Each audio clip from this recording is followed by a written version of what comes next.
Shankar sir మీ మీద అభిమానంతో పొద్దున 3ంటికి లేచి స్నానం కూడా చేయకుండా సినిమాకి వచ్చినాం.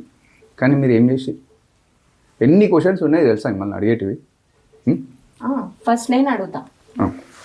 స్టార్టింగ్ లా హెలికాప్టర్ నుంచి ఒక విలన్ వచ్చిండు.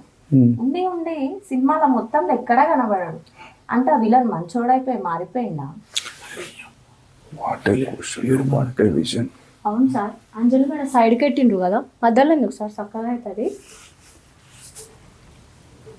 అంటే ఇక్కడ వే డామాషార్దే లాజిక్ ఏం రావు.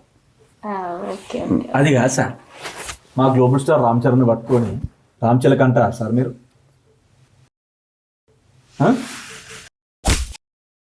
ఎంత బాధ అయిందో తెలుసా? ఏడుపు వచ్చింది సార్.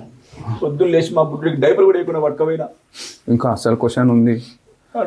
ఇప్పుడు ఎస్జే సూర్య రామ్ చరణ్ మీద కేసు పెడతాడు. ఏమని పెడతాడు? హీరో అభ్యుదయ పార్టీకి, అంటే వాళ్ళు నానబెట్టిన పార్టీకి సపోర్ట్ చేస్తుండని. కానీ వాళ్ళు నానబెట్టిన పార్టీ ఏ పార్టీ? అభ్యుదయ పార్టీ. అది ఎవరి పార్టీ? ఎస్జే సూర్య పార్టీనే. ఇంత చిన్న లాజిక్ ఎట్లా మర్చిపోయారు సార్ మీరు, శంకర్ సార్?